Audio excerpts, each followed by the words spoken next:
우리는 계속해서 예수님의 팔복의 말씀에 대해서 살펴보고 있습니다. 오늘은 세 번째에 해당하는 말씀입니다. 우리가 일반적으로 온유하다라고 생각할 때는 나약하다, 용기가 없고 겁이 많다, 내성적이다, 이렇게 온유하다는 것에 대해서 생각할 수 있습니다. 하지만 이 온유하다는 것은 그런 의미가 아닙니다. 온유하다는 것은 유순하다, 그리고 온화하다, 부드럽다 라는 의미를 가진 헬라어 단어 프라오스가 사용되었습니다. 이 프라오스에 해당하는 온유한 사람은 온화한 사람입니다. 그리고 부드러운 사람입니다. 그리고 인내심이 강한 사람입니다.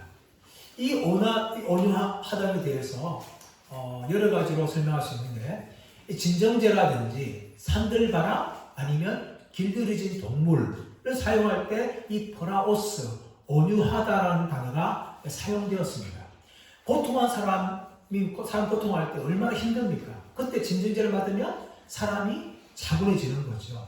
또 태풍이 강하게 불다가 그 태풍이 다 지나간 다음에 산들바람이 부는 겁니다. 그리고 사나운 짐승들이 길들임 받을 때에 온순한 동물로 바뀌어집니다. 제가 어릴 때 보았던 영화들 중에 이 서부 영화가 많아요. 이 서부 영화는 카우보이들이 등장합니다. 카우보이. 이 카우보이가 뭐 한다면은 이 사나운 말들을, 야생 말들을 길들인 사람들이 카우보이예요. 길들이지 않은 야생마가 있어요. 그러면 그 야생마를 제압하기 위해서, 길들이기 위해서 카우보이가 탑니다. 그럼 자기의 말을 자기 등에 한 번도 태워주지 않던 그 말들이 미쳐 날뛰는 거죠. 하지만 카우보이들은 그 말들이 장차게 있을 때까지 그것을 내려오지 않습니다. 그럼 카우보이가 승리하게 되어지면 그 말들은 길들여지고 온순해지고 사람들의 말을 잘 따르는 그런 말들로 바뀌어지는 겁니다. 이것이 길들여진, 온화하다, 온유하다라는 의미를 가지고 있는 겁니다. 그런데 사람들 보게 되어지면요, 이렇게 온유하지 않고 여전히 야생마의 본성을 가지고 살아가는 사람들이 정말 많습니다. 그런 사람들 중에는 폭주족들이 있죠. 오토바이를 타는데 3.1절이라든지 국경일도 보면 밤에 이 폭주족들이 온 도로를 장악하면서 시끄럽게 음악을 틀면서 그렇게 막 도로를 지나갑니다. 얼마나 시끄러운지 몰라요. 사람들이 잠을 자지 못합니다. 또 제가 가끔씩 고속도로 운전하다 보면 폭주족들이 있어요. 신호를 차를 달리는데 보통 제한 속도가 100km, 110km인데 막 150, 160, 170, 180, 200km 밟으면서 쌩 하고 지나가는 차들이 있고, 또 그 지나가면서 마음대로 차선을 막 변경하면 깜빡이 닫고 막 난폭하게 운전하는 그런 운전자들이 있어요. 이런 사람들은 전혀 온유한 것과 거리가 먼 겁니다. 자기가 하고 싶은 대로 살아간다는 것이죠. 그러나 예수님께서는 얼마나 온유한 분인지 모릅니다. 예수님께 십자가에 달렸을 때에 그 체포되는 과정에서, 또 채찍에 맞을 때, 또 십자가에 달릴 때에도 예수님은 자신을 향하여 채찍을 때리고 못 박는 로마 병사를 향하여서 그들을 비난하거나 욕하지 않았습니다. 또 심지어 십자가에 달렸을 때 그 달리신 예수님을 향하여 조롱한 사람들을 향하여서 예수님께서는 아버지요, 저들의 죄를 용서하여 주옵소서, 저들이 하는 것을 알지 못하나이다 라고 하면서 그들을 위해서 예수님이 오히려 중보 기도를 하셨습니다. 이런 예수님께서도 분노하신 적이 있습니다. 언제 분노하셨어요? 요한복음 2장에 나오고 또 공관복음에서는 뒤에 후반부에 나오지만, 성전에 들어갔을 때 그 예루살렘 성전에 장사하는 사람들, 돈 바꾸는 사람들이 가득하게 된 보면서 예수님 요건을 만드셔서 그들을 몰아내셨습니다. 그러면서 내 아버지 집은 만민이 기도하는 집인데 너희들이 강도의 불혈로 만들었도다 라고 예수님께서 책망하시고 분노하신 내용이 나옵니다. 그런데 이 예수님의 분노는요, 예수님 자신을 위한 분노가 아니었습니다. 이 분노는 의로운 분노였고, 예배드려야 될 마땅할 그 하나님의 성전이 장사꾼들에 의해서 사람들이 예배드리지 못한 것에 대한 분노였고, 아버지 집 성전을 향한 예수님의 열심이었습니다. 이건 인간적인 분노와 전혀 다르다는 것이죠. 이것이 바로 온유함을 이야기합니다. 그런데 이 온유함은요, 단어는요, 히브리 단어 아나우라는 단어입니다. 이것은 가난하다, 겸손하다, 온유하다, 괴로움을 당하다 이런 의미가 있는데, 이 온유하다, 아나우라는 것은 이 고대 당시에 가난하고 힘없고 핍박받는 사람들만 향하는 것이 아니라, 그런 가운데 있지만 자신을 도우시는 하나님을 바라보는 사람들을 향하여 온유한 사람이다 라고 그렇게 불렀다는 겁니다. 보통 사람들은 자신이 피해를 당하고 어려움 당하면 어떡합니까? 그에 대한 반발을 합니다. 또 인간적인 방법으로 해결하려고 반항을 합니다. 이것이 일반적인 사람입니다. 하지만 온유한 사람은 그렇게 하지 않고, 자신이 억울한 일 당하고 자신이 정말 감당할 수 없는 문제를 당하지만 이 모든 문제 해결은 하나님께 있다라고 생각하면서 사람들 향해 비난하고 욕하는 것이 아니라, 또 자기 힘으로 해결하려고 하는 것이 아니라 묵묵히 하나님을 바라보면서 하나님 나를 도와주실 것을 의지하며 나가는 사람들이 바로 온유한 사람입니다. 그런데 이런 온유한 사람들이 아닌 경우는 조금만 피해를 당하여도, 손해를 당하여도 억울해서 울거나, 또 그 큰 소리 치면서 또 자신의 힘으로 또 사람들 만나며 호소하거나 또 이런 방법으로 해결하려고 노력을 합니다. 그것은 바로 온유한 사람이 아니라는 것을 이야기합니다. 온유한 사람은 비록 억울한 가운데 있지만 자신의 도움이 하나님께서 온다고 생각하면서 하나님이 자신의 문제를 해결할 것을 신뢰하며 하나님을 바라봅니다. 아이들 키우다는 부모들 보십시오, 여러분. 아이들이 사실 학교에 다니보면 아이들끼리 서로 싸울 때가 있어요. 얻어맞고 올 때가 있어요. 근데 어떤 부모들 어떻게 합니까? 아이들 싸움에 개입해가지고 어떤 놈이 내 아이들 때려서 학교까지 찾아와가지고 그 아이의 막 회개함을 통해서 오히려 어른들의 싸움까지 바뀌게 됩니다. 그뿐만 아니라 선생님이 아이를 체벌하거나 혼을 내면 거기에 대해서 네가 뭔데 와서 하면 선생님은 빡답을 때린다든지, 아니면 온갖 모양 쌍욕을 한다든지, 그런 부모들이 참 요즘에 많이 있습니다. 그뿐만 아니라 운전하다 보면 보복 운전하지, 여러분. 왜 보복 운전할까요? 자기가 좀 피해를 봤다는 거예요.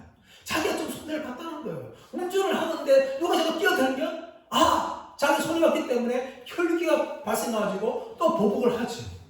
최근에 뉴스를 봤는데 보복 운전하는 중에 차를 세운 후에 그 사람이 내고 가고 뭘 꺼내면 가스총을 꺼내가지고 사람 위협하는, 이것이 여러분 이 온유하지 않은 사람들의 특징이라는 거죠. 그런 온유한 사람 어떻습니까? 자기가 억울한 일 당할 때에, 손해를 볼 때에 그 순간에 하나님이 나를 개입하여 주시고 내 문제를 해결해 주실 것이다 라는 마음을 가지고 하나님께 그 문제를 가지고 나아가는 사람들입니다. 그렇다면 이런 온유함은 어디서 올까요, 여러분? 여러분, 사람을 살다 보면 어떤 사람은 참 부드러운 사람들이 있어요. 특히 우리 경상도 사람들보다 서울 사람들이 굉장히 부드럽습니다. 저도 서울에서 살아간 적이 있지만 경상도인 저는 사실 좀 안 부드러워요. 그런데 서울 사람들은 좀 젠틀해요. 이게 기질적인 특징이에요.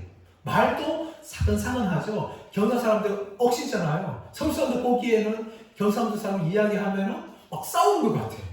그냥 평범한 말로 이야기하는데 그 사람들 눈에는 싸우는 것처럼 보여요. 겁을 먹습니다. 그만큼 이 경상도 사람들 기질상 달라요. 천성적인 기질로 이 온유하게 태어난 것이 아닙니다. 그 사람들은 원래 그렇게 태어난 거예요. 이 온유함이라는 것은 천성적인 기질을 말하는 것이 아니라 하나님께서 만드신 것입니다. 우리가 팔보고 살펴보고 있지만 마음이 강한 사람, 이것도 자기 스스로 강해진 게 아니에요. 하나님께서 그 사람 마음을 가난하게 하신 것이죠. 그런데 이 가난한 사람과 온유한 사람은 차이점이 있어요. 마음이 강한 사람은 뭔가 하면 자기 자신의 죄악성을 초점 맞추고, 그래서 나는 죄인이다 라고 마음이 가난해진 거죠.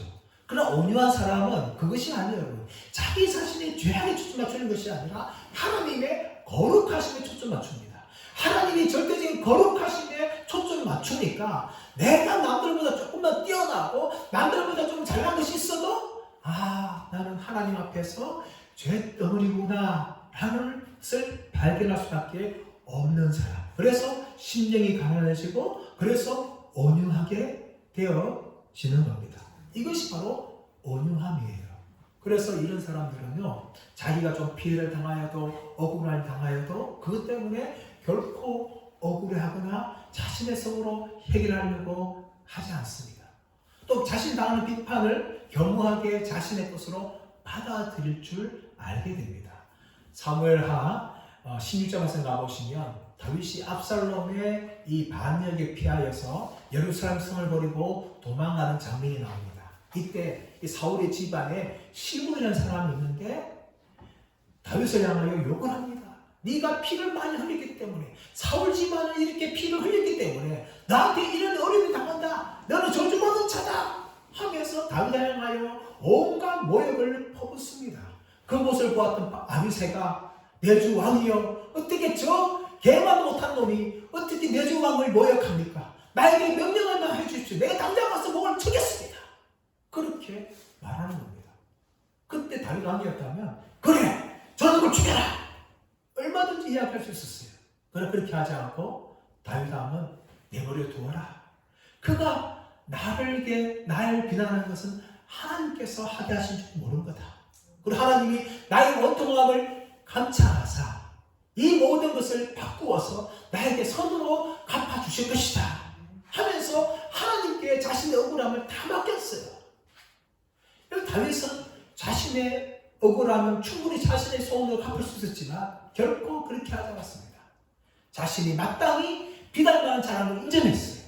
더 나아가서 자신의 모든 억울함을 하나님께서 갚아줄 수 있도록 하나님께 맡겨드렸어요. 하나님께서 나에게 선하심으로 갚아주실 것이다.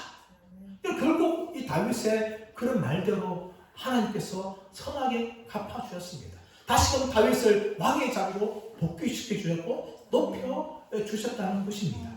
이것이 바로 이 온유함입니다.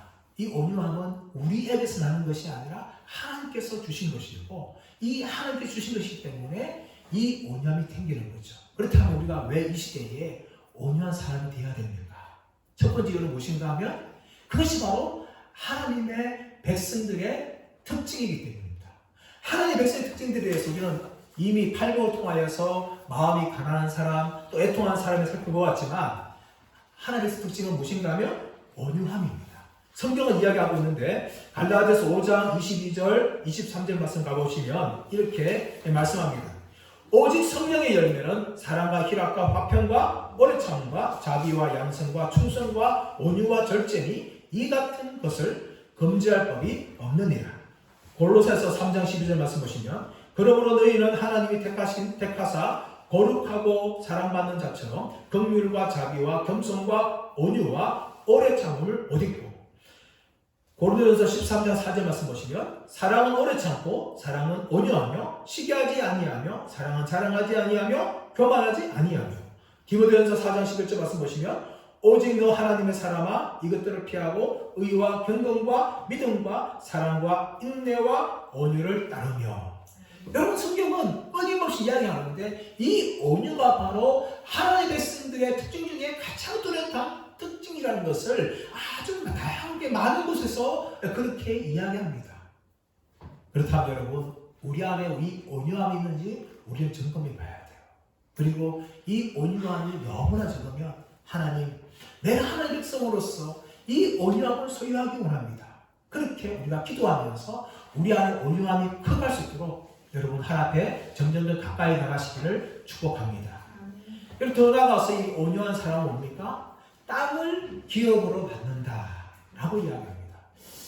여러분, 땅 참 좋아하지 않습니까? 우리나라 땅 많이 가진 사람들 얼마나 부러워한지 몰라요. 또 땅 많이 가지면 부자가 됩니다, 여러분. 근데 이 바라고 있는 이 땅은요, 우리 눈에 보이고 또 재산을 소유할 수 있는 그런 땅이 아니라 하늘에 있는 땅, 다시 말하면 천국을 말하는 겁니다.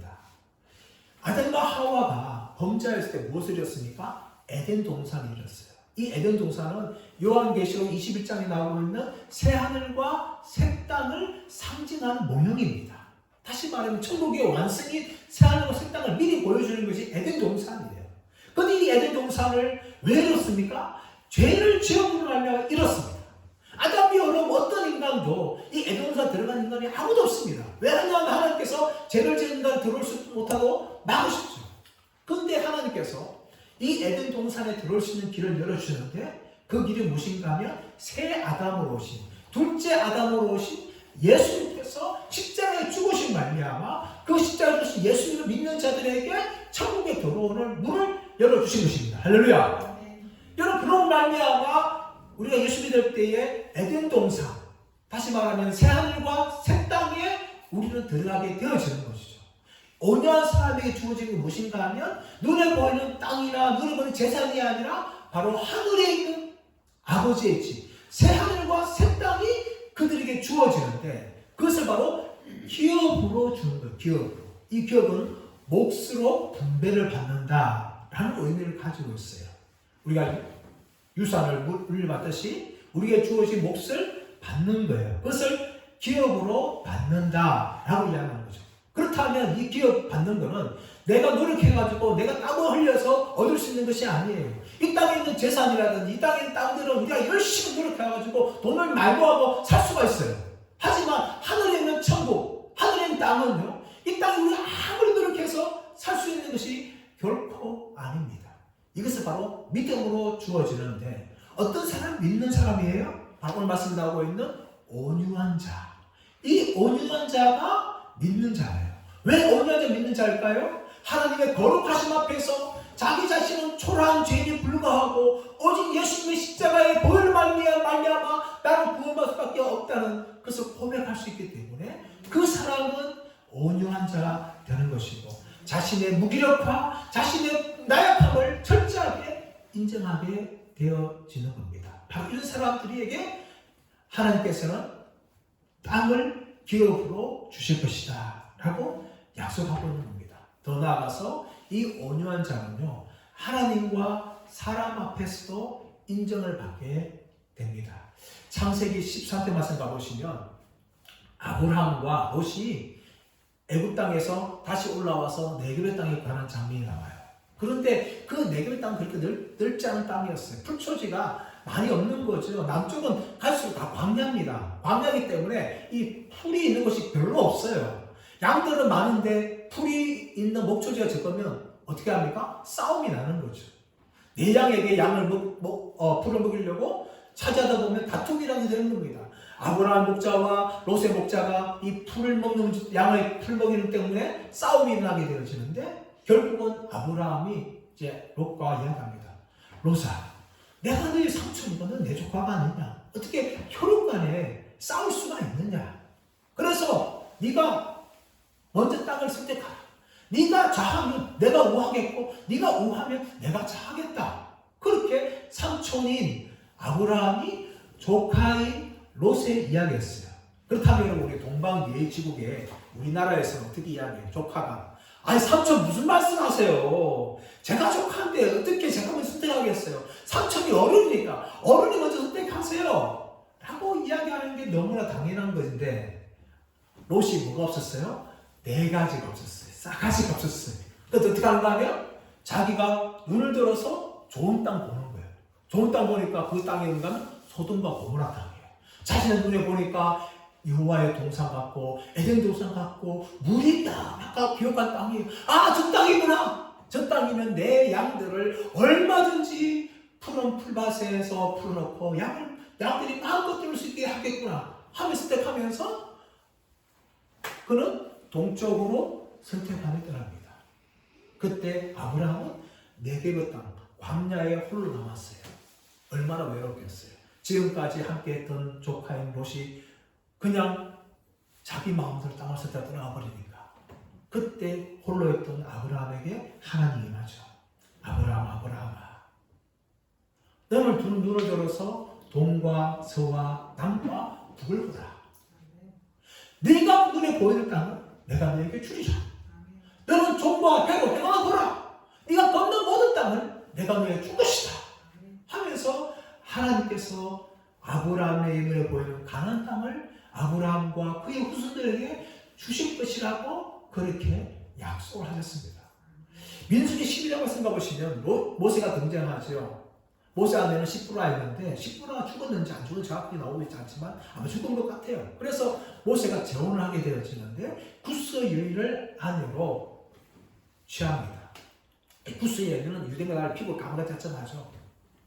그러니까 이 아론과 미리암이 모세에 찾아서 이야기합니다. 모세야 여호와께서 너하고만 이야기했느냐, 우리하고는 이야기하지 않았느냐 하면서 모세의 권위에 도전하고 모세가 구스 여인을 취한 것에 대해서 비난을 합니다.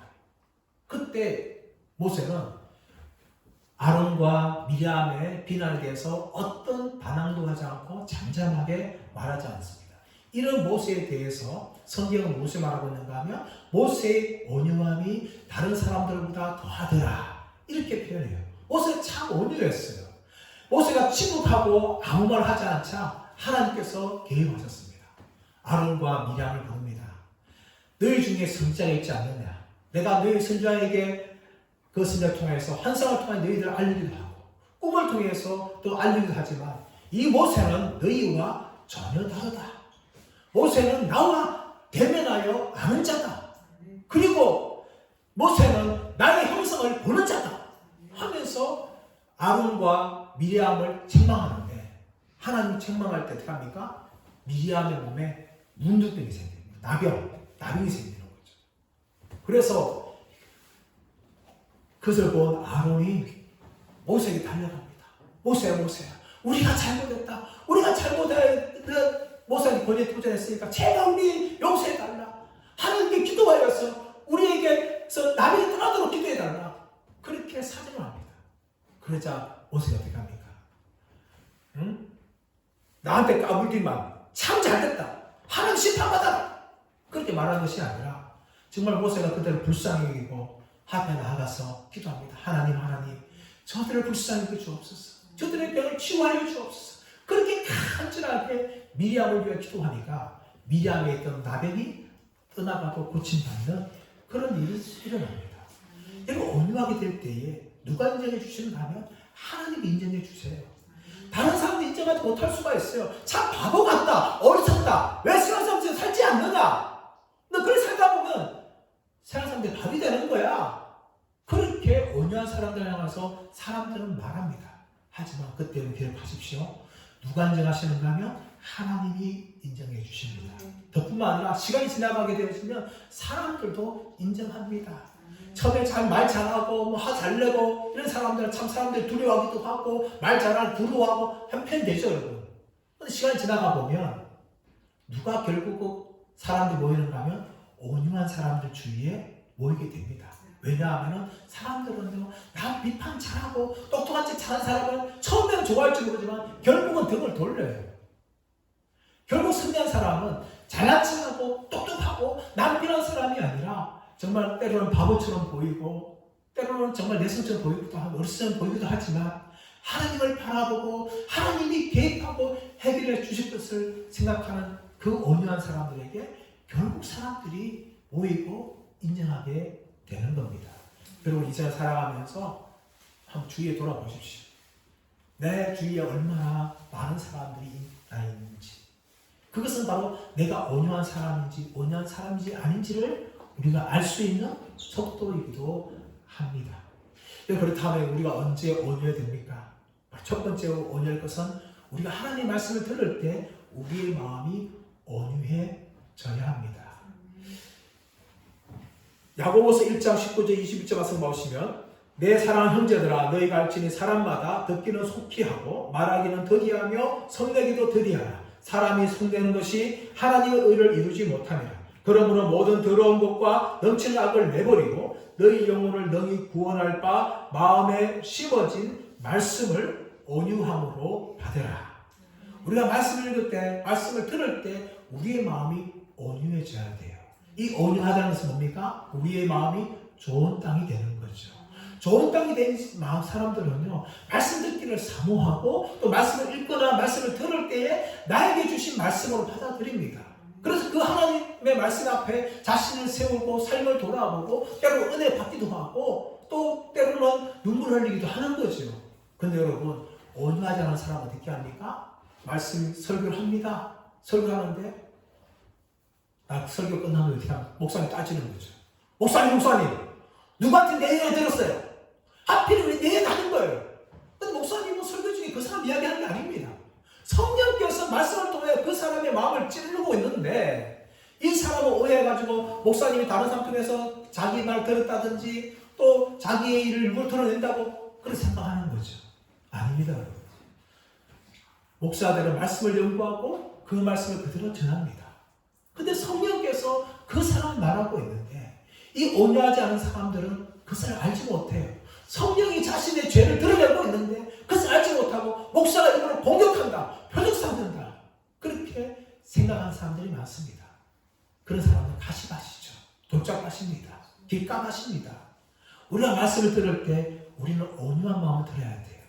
하나님께서 말씀을 통하여 나에게 말씀하시는 것을 생각하고 나에게 주신 말씀 앞에 내 자신을 겸손하게 생각하고 그 말씀 앞에 내가 합당하지 않은 것이 있다면 돌아보고 회개하며 나와야 될 줄 믿습니다. 두 번째로 우리는 교회 신앙생활 할 때에 온유함이 필요합니다. 에베소 4장 12절 말씀 보시면 그러므로 주 안에서 갇힌 내가 너희를 권하노니 너희가 부르심을 받은 일에 합당하게 행하여 모든 겸손과 온유로 하고 오래 참음으로 사랑 가운데서 서로 용납하고. 우리 교회처럼 이렇게 아담한 교회는 사람들이 이렇게 싸울 일이 별로 없어요. 근데 규모가 좀 큰 교회들 같은 경우는 교회 안에서 얼마나 많이 싸운지 모릅니다. 성도들 간의 말 한마디 때문에 삐지고 다투고 등 돌리고 심지어는 원수처럼 생각하고 그 사람 여기 앉으면 아예 근처 가지 않고 저 멀리 반대편에 그렇게 얘기를, 왜냐하면 꼴도 보기 싫다고 생각해요. 평생 얼마 안 뽑으라고 생각합니다. 여러분, 교회는요 의인들이 모이는 곳이 아닙니다. 물론 우리가 구원받아서 다 하나님 앞에 칭의, 의롭다 인정받았지만 우리 안에는 여전히 죄의 본성을 가지고 있어요. 그래서 교회는요 죄인들이 모여요. 이 죄인들이 모이는 곳에 항상 문제가 발생하지 않습니까?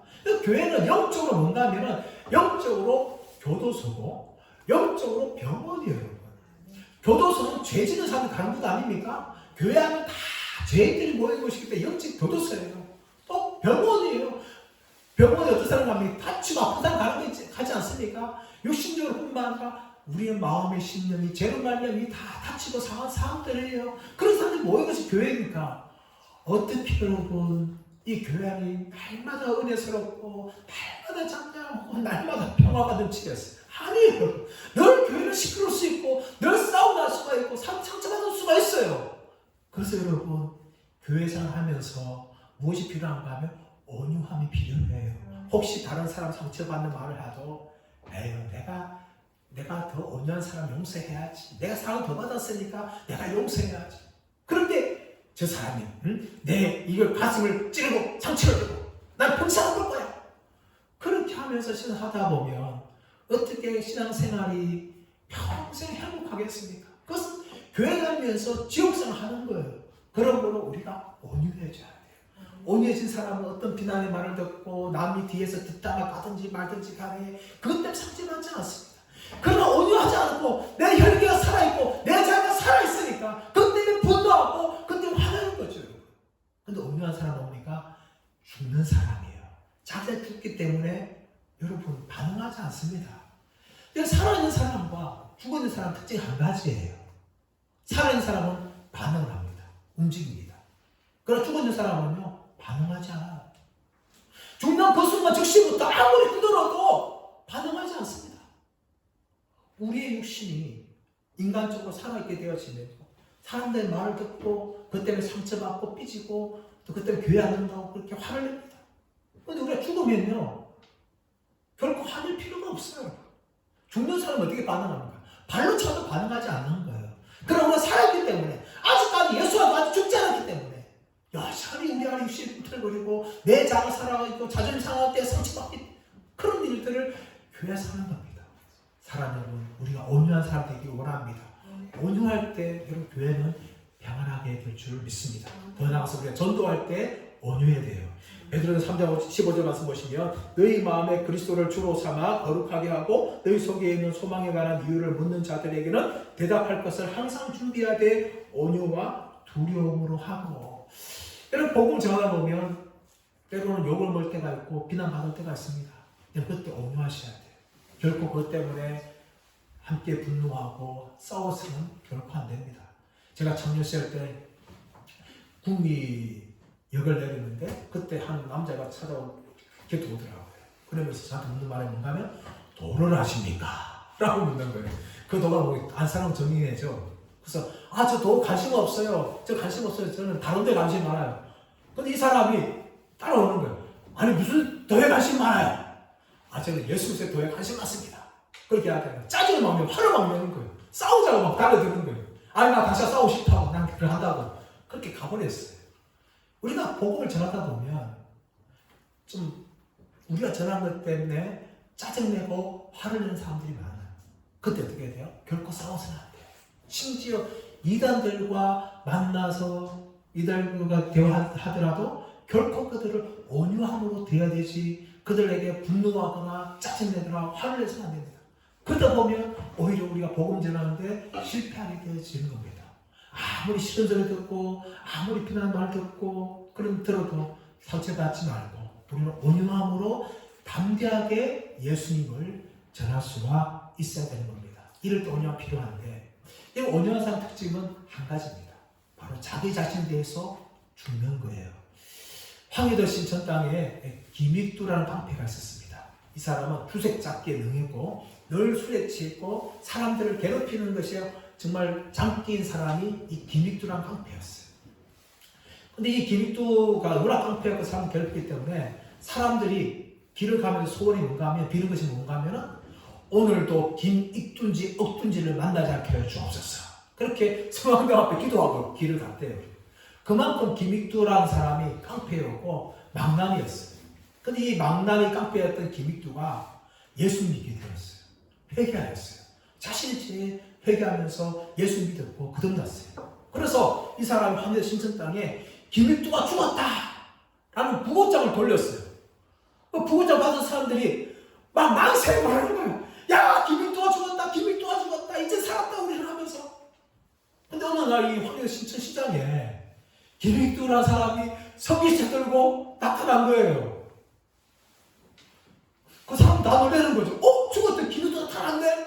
하면서 사람들 뭔가 저 김익두가 예수 믿고 나중에 목사가 됐대? 막 사람들이 이야기해요. 김익두가 목사야? 그렇게 된 거예요. 사람들 중에 어떤 사람, 호기심 많은 사람이 정말 김익두가 죽었는지 한번 시험해보자. 김익두 지나갈 때 창문을 한번 팍 본 거예요. 보면 놀라지 않겠습니다. 그때 김익두가 이야기했습니다. 옛날 김익두는 죽었어. 만약에 그 김익두가 죽지 않았다면 너는 오늘 나한테 죽었을 거야. 그렇게 말을 했다는 겁니다. 김익두라는 방패는요, 예수 믿고 자기 자신에서 죽었어요.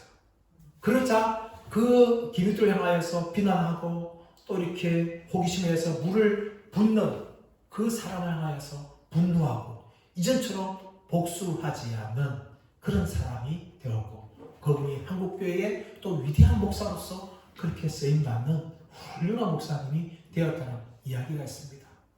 사랑 여러분, 온유한 사람은 어떤 사람입니까? 온유한 사람은 자기 자신에 죽는 거예요. 단지 자기 죄 때문에 죽는 것이 아니라 거룩하신 하나님 앞에서 내 자신이 얼마나 쓸모없는 인간이고 얼마나 죄병인지를 철저하게 인정함을 통하여 자신을 향한 어떤 비난과 공격을 당한다 할지라도 보복하지 아니하고 거기에 대해서 항변하지 않고 대항하지 아니하고 하나님께 자신의 문제를 맡기고 나아가는 사람들이 온유한 사람입니다. 근데 저는 이 온유함에 대해서 설교를 준비하면서 참 한 가지 마음이 참 아팠어요. 그것이 무엇인가 하면 내가 참 온유하고 거리가 먼 사람이구나. 내가 이렇게 성경이 말하고 있는 이 온유한 사람과 정말 거리가 먼 사람이구나 라는 것을 저는 느꼈어요. 아마 설교를 듣는 여러분도 마찬가지일 거예요. 이 설교를 들으면서 나는 정말 온유한 사람과 거리가 먼 사람이구나. 사람 여러분, 그러나 낙심하지 마십시오. 우리 안에 계신 성령님께서 우리를 천국 갈 때까지 이미 온유한 사람으로 인정해 주셨고 앞으로 계속해서 온유한 사람으로 만들어 가실 것입니다. 구원은 나의 힘으로 이루는 것이 아니에요. 성화는 나의 힘만 이루는 것이 아닙니다. 성령께서 우리를 이끌어 가시고 또 우리의 순종을 통해서 완성해 나가시는데요. 여러분, 이미 우리가 온유한 사람들을 믿으시길 바랍니다. 더 나아가서 우리가 분노하고 화낼 만한 일에 내가 온유한 사람이 되었다는 것을 선포하면서 그 순간에 나는 죽었다 라는 것을 선언하시고 좀 온유한 사람으로 예수님 닮아가기를 힘써 노력하시는 저와 여러분 되시기를 예수의 이름으로 축원합니다.